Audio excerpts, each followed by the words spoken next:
कारण या फिर ज्यादा जल जमाव के कारण बहुत से लोगों की आंखों पे चश्मा देखने को मिल रहा है, जिसका कारण है आई फ्लू, जो कि एक संक्रामक रोग है और बहुत सारे शहरों और राज्यों में तेजी से फैल रहा है। तो क्या है ये आई फ्लू, कैसे फैलता है, कैसे इससे बचा जा सकता है? इन तमाम सवालों के जवाब हासिल करने के लिए आज हमने अपने स्टूडियोज में आमंत्रित किया है डॉक्टर निरुपमा जी को, जो कि गवर्नमेंट हॉस्पिटल गांधीनगर में सीनियर कंसल्टेंट हैं, आई स्पेशलिस्ट हैं। मैम, आपका बहुत बहुत स्वागत हमारे आज के इस कार्यक्रम में। Thank you. नमस्कार सबको। सबसे पहले तो मैम, हमारे दर्शकों के लिए आप ये बताएं कि ये आई फ्लू कंजक्टिवाइटिस, जिसे आंख आना कहते हैं, ये आखिर है क्या और कैसे फैलता है? देखिए, कंजक्टिवाइटिस जिसे हम आई फ्लू भी कहते हैं, रेड आई कहते हैं या पिंक आई कहते हैं, ये आंखों की कंजंक्टिवल लेयर की इन्फेक्शन या इन्फ्लेमेशन होती है।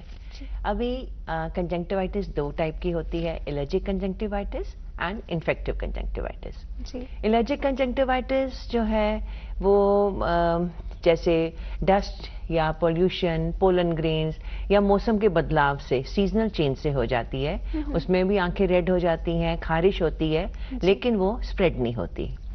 दूसरा इन्फेक्टिव कंजंक्टिवाइटिस, जो कि बैक्टीरियल या वायरल टाइप का होता है, वो हाईली कंटेजियस हो जाता है और बड़े जल्दी स्प्रेड होता है।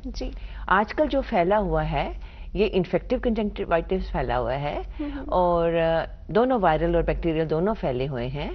और आजकल हमारे आई ओपीडी में इतने पेशेंट्स आ रहे हैं, मैं तो कहूँगी नियरली 50% ऑफ पेशेंट्स हमारे कंजंक्टिवाइटिस के आ रहे हैं। तो मैम, ये जो वायरल कंजक्टिवाइटिस है और बैक्टीरियल कंजक्टिवाइटिस है, इनके लक्षण जो है एक से ही रहते हैं? थोड़ा डिफरेंस होता है दोनों में। जो वायरल कंजंक्टिवाइटिस होता है उसमें वाटरी डिस्चार्ज होता है, और वाइल बैक्टीरियल कंजंक्टिवाइटिस में थिक येलोइश डिस्चार्ज होता है। उसमें जो अगेन इट कैन वेरी, कभी कभी वायरल कंजंक्टिवाइटिस में बड़े बड़े रेड हीमोरेजेस हो जाते हैं, लाल धब्बे आंखों में आ जाते हैं। वो देख के पेशेंट बहुत डर जाता है, ये क्या हो गया, आंखों में खून आ गया, कभी कभी ब्लीड भी कर जाता है। वाइल जो बैक्टीरियल कंजंक्टिवाइटिस है उसमें जनरली इस तरह का प्रेजेंटेशन नहीं होती है, उसमें थिक डिस्चार्ज होता है। यानी कि जो लक्षण है वो ज्यादातर बैक्टीरियल जो कंजक्टिवाइटिस है उसमें ज्यादा देखने को मिलते हैं। जिस तरह से आपने कहा कि आंखों में खून जो है वो वायरल में आता है, वो वायरल में आता है। तो मैम, बहुत सारे लोग जैसे इस मौसम में खास तौर से आंखों में खुजली रहती है, थोड़ी सी जो लालपन है वो आंखों में आ जाता है, लालगी जिसे कहते हैं, तो लोग अक्सर इन सब चीजों को कहीं ना कहीं नजरअंदाज करते हैं कि मौसम की वजह से या शायद कोई हाथ लग गया होगा, उस तरह से। तो ये जो लक्षण है ये वायरस के हो सकते हैं या जो अभी आपने जो मुझे बताया, this is more like allergic conjunctivitis. ये जो आंखों में थोड़ी लाली आना, खारिश होना मौसम के चेंज में, this is more like allergic conjunctivitis. While viral conjunctivitis में पेशेंट अनकंफर्टेबल होता है, उसको फॉरेन बॉडी सेंसेशन होती है आंखों में, कभी आंखों में स्वेलिंग हो जाती है, रेडनेस तो होती ही है, it can be burning sensation, lot of watering, और हल्का हल्का डिस्चार्ज आ जाता है, माइल्ड पेन हो सकती है, स्वेलिंग हो सकती है। ये एक्चुअली दोनों इन्फेक्शंस में हो सकती है, viral and bacterial. Wild bacterial में जनरली क्या होता है, डिस्चार्ज थिक होता है जी कंपेयर टू वायरल। तो और कुछ लक्षण हैं जिससे लोग जो है वो पता कर सकते हैं कि हमें इस तरह का कोई फ्लू हुआ है या कंजक्टिवाइटिस हुआ है? और कुछ इस तरह के लक्षण? हाँ, बेसिकली जो मैंने बताया, redness of eye, watering, discharge, foreign body sensation and swelling of the lids, आंखों में सोजिश आ जाना, हल्की हल्की पेन होना, बर्निंग सेंसेशन, और कभी हल्का से कभी ब्लरिंग भी हो सकती है नजर में, कभी कभी धूप में आंखें नहीं खुलती हैं, ये सारे सिम्टम्स आते हैं। तो ये सब लक्षण तो आपने बताए, लेकिन अगर लक्षण देखने को मिल रहे हैं किसी को, तो उसे उस समय क्या करना चाहिए? देखो, जिनको अगर ये लक्षण आ रहे हैं, अगर माइल्ड है, आंखों में हल्की लालगी है, हल्का पानी आ रहा है, तो उसको पर्सनल हाइजीन फॉलो करनी चाहिए, आंखें क्लीन करते रहना चाहिए, सॉफ्ट अपना टिश्यू ले ले, अलग से कॉटन ले ले, क्लीन वाटर से आंखें क्लीन करता रहे, थोड़ा रेस्ट करे, बाहर नहीं निकले ताकि बाकी लोगों को इन्फेक्शन स्प्रेड ना हो। मगर उसको लग रहा है कि नहीं, ज़्यादा प्रॉब्लम आ रही है, तो फिर उसको आई डॉक्टर को कंसल्ट करना चाहिए। और ही शुड अवॉइड सेल्फ मेडिकेशन और ओवर द काउंटर मेडिकेशन। बड़े लोग क्या करते हैं, सीधा जाते हैं, ज्यादातर लोग ऐसे ही कर रहे हैं, पर उसमें क्या होता है, कभी ठीक भी होता है, चल जाता है काम, पर कभी कभी जो मेडिसिन रॉन्ग दी जाती हैं उनमें स्टेरॉइड्स होते हैं। तो steroids generally are not good for infection, they can sometime उनके अपने कॉम्प्लिकेशंस हो सकते हैं और इससे ज्यादा प्रॉब्लम हो सकती है। सो बेटर है कि आई डॉक्टर को कंसल्ट कर लें। तो जैसा कि आपने कहा कि ये एक संक्रामक रोग है, राइट। तो ऐसे में बहुत ज्यादा खतरा रहता है कि अगर आपको नहीं भी है इस तरह के लक्षण, तो भी हम लोग बाहर निकलते हैं, बहुत ज्यादा लोगों से मिलते जुलते हैं, तो कैसे पता चले और क्या क्या जो प्रिवेंशंस हैं वो हमें लेकर चलने चाहिए कि हमें ये जो रोग है ये ना हो? देखो, जनरली ये जो इन्फेक्शन होती है डायरेक्ट और इनडायरेक्ट कॉन्टैक्ट से होती है। एक तो है जिसको इन्फेक्शन है, आपने उसको डायरेक्ट तो उसकी आंख को तो हाथ लगाना ही नहीं, नंबर 1। नंबर 2 है कि जैसे उसके हैंडशेक नहीं करना, उसके पर्सनल आइटम्स जो हैं उनको आपने शेयर नहीं करना है। दूसरा है कंटामिनेटेड, जैसे टेबल को उसने हाथ लगा लिया, कुर्सी को हाथ लगाया, you should avoid touching anything which is contaminated by that person. So actually हमें यही परहेज रखना चाहिए। जिसको देखो हम सामने वो बैठा है, इन्फेक्शन नहीं होगी, even if is sitting in front of you, मगर उसने जो इधर उधर चीजें टच कर ली उसके थ्रू आपको इन्फेक्शन हो सकती है, तो वो आपने अवॉइड करना है। And then hand washing is a must, keep on washing your hands and use hand sanitiser. Hand sanitiser जैसे हम कोविड टाइम में रखते थे अपने पास, अभी भी अपने पास रखें। जब भी लगता है कि हमने कोई सरफेस टच कर लिया है, कॉमन सरफेस जैसे होता है डोर हैंडल्स और लाइक रेलिंग, हम कहीं जाते हैं रेलिंग को पकड़ते पकड़ते जाते हैं, crowded places, anyway public places में। So whenever you do, first you avoid it, if you do it, clean your hand, sanitise your hand. बिल्कुल।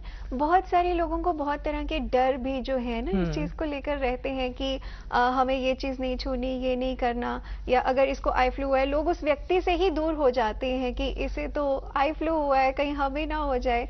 तो ऐसे लोगों के लिए आप कुछ कहना चाहेंगे कि जैसे अभी सपोज हम दोनों बैठे हैं और हम में से किसी को आई फ्लू है, हमें एक दूसरे को देखने से तो आई फ्लू होने नहीं वाला, मगर अगर हम एक कॉमन चीज को टच कर लेते हैं तो वहां तभी चांसेस होते हैं कि आई फ्लू हो सकता है। और ऐसा हो भी जाए पर chance, sanitise your hand, clean your hand, wash your hands again and again. जिसको इन्फेक्शन है वो भी अपना, ही should try avoid touching his eyes और her eyes again and again. और अगर टच होता है, keep on cleaning your hands. So basically ये आंखों के डिस्चार्ज और जो आंखों से पानी आता है, डिस्चार्ज होता है, उसी से स्प्रेड होता है। सो मेन चीज होती है we should avoid touching, that is very important. यानी कि जिसे संक्रमण हुआ है वो भी इस चीज का ख्याल रखे, और बाकी के जो लोग हैं वो भी अगर अपनी पर्सनल हाइजीन का अगर ख्याल रखें तो इस रोग से वो बच सकते हैं। और जिसको इन्फेक्शन है, he should avoid going to public places. जैसे बहुत इन्फेक्शन है, थोड़े दिन घर में बेड रेस्ट करें, पेरेंट्स बच्चों को स्कूल ना भेजें। वर्किंग जो पीपल हैं, अगर हो सके तो वर्क एरिया अवॉइड कर लें थोड़े दिन के लिए। Common areas like swimming pool, gyms, या इवन जैसे पब्लिक ट्रांसपोर्ट, ये थोड़े दिन अवॉइड करें ताकि इन्फेक्शन इतना जैसे स्प्रेड हो रहा है कहीं रुक जाए। जी, हम दूसरे लोगों को इससे संक्रमित होने से बचा सकें। और जैसा कि आपने कहा कि बाहर नहीं निकलना चाहिए, तो तकरीबन कितना समय जो है ये आई फ्लू जो है वो खत्म होने में लेता है, या फिर जितने दिन का आप क्या सजेस्ट करेंगे कि कितने दिन तकरीबन जो है व्यक्ति को घर से बाहर नहीं निकलना चाहिए? और देखो, मैं देख रही हूँ वेरिएशन होती है। माइल्ड जो है 4-5 डेज में ठीक हो जाता है, जिनको बड़ा सीवियर आया हुआ है उनको 7 to 10 डेज लग जाते हैं। So it's varying, different strains होते हैं, हर एक का अपना अपना टाइम होता है। तो generally I will give a broad this thing 5 to 10 days. मतलब 5 से 10 दिन के बीच में जो है व्यक्ति को खुद भी आराम करना चाहिए। और नहीं, अगर थोड़ा सा बेटर हो जाए तो आप निकल सकते हैं, जैसे with all your precautions, with all the precaution, don't touch here and there। और जो साथ में बंदा है वो भी अवॉइड करे touching that person ji, so that can help। तो आपके पास बहुत सारे लोग इस समस्या को लेकर आते हैं और बहुत सारी आपसे जो प्रॉब्लम्स हैं वो भी जरूर डिस्कस करते होंगे। तो कुछ ऐसा मैसेज या कुछ आप जो हमारे दर्शकों को भी देना चाहेंगी जो जिस चीज का उन्हें ख्याल रखना चाहिए, खास तौर से इस दौर में जबकि ये बहुत ही संक्रमण जो है तेजी से फैल रहा है? देखो, एक्चुअली एक्यूट कंजंक्टिवाइटिस एक सेल्फ लिमिटिंग डिजीज है वो अगर कभी कभी अगर हम ट्रीट ना भी करें अपने आप ठीक हो जाएगा। पर हाँ, सीवियर कंजंक्टिवाइटिस में हम लोग दे देते हैं ट्रीटमेंट की ताकि उसकी ड्यूरेशन शॉर्ट हो जाए और इन्फेक्शन से कोई और कॉम्प्लिकेशंस ना हो जाए। सो otherwise it's a self limiting disease और इतने खतरे वाली बात नहीं है। इसकी मेन प्रॉब्लम क्या है, इट इज हाईली कॉन्टेजियस या संक्रामक डिजीज है जो बहुत इजीली स्प्रेड करता है और तेजी से फैलता है। हाँ, तो इससे क्या होता है, जब जितना फैलता है वर्क लॉस होता है, वर्क प्लेस में there is a loss of work, students की पढ़ाई इफेक्ट होती है। सो टू अवॉइड दैट, जिसको भी इन्फेक्शन है वो थोड़ी देर घर में बैठे और जैसे मैंने बोला स्ट्रिक्ट पर्सनल हाइजीन फॉलो करें ताकि दूसरे लोगों को, he should take it as a, जैसे होता है कि अपना उसको एक कर्तव्य समझना चाहिए कि मैं बाकी लोगों को इन्फेक्शन स्प्रेड ना करूं। और बाकी जो जनरल पब्लिक है उनको भी अपना सेफ्टी का ध्यान रखें, अपना वही जैसे मैंने कहा अपने पास हैंड सैनिटाइजर रखें, जगह जो जनरल पब्लिक जहाँ कॉमन जगह जहाँ लोग सब हाथ लगाते हैं उसको अवॉइड करें, अपना पर्सनल हाइजीन रखें। तो इसी तरह से मेन हमारा जो वो उद्देश्य यही होना चाहिए कि इन्फेक्शन कर्ब हो जाए, इतना ज़्यादा स्प्रेड ना हो। और भ्रांतियों से भी दूर रहना चाहिए, जो कि किसी भी रोग को लेकर, खासतौर से अगर संक्रामक रोग है तो उसे लेकर बहुत सी भ्रांतियां जो हैं बहुत जल्दी लोगों में फैलती हैं।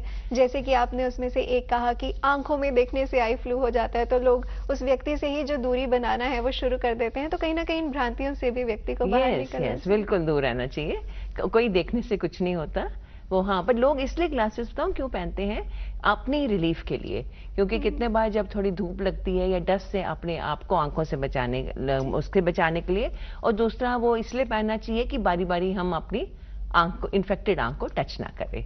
अच्छा, यानी कि जो ये ग्लासेस, जो चश्मे पहने जाते हैं, इसका आई फ्लू से कोई लेना देना नहीं है? ये अपनी प्रोटेक्शन के लिए है कि ताकि ये जो आपको जो आई में सिम्टम्स हो रहे हैं, इरिटेशन हो रही है, रेडनेस हो रही है, पानी आ रहा है, जब स्पेशली जब आप धूप में जाते हो उससे ज़्यादा प्रॉब्लम आती है, ये उससे प्रोटेक्ट करता है।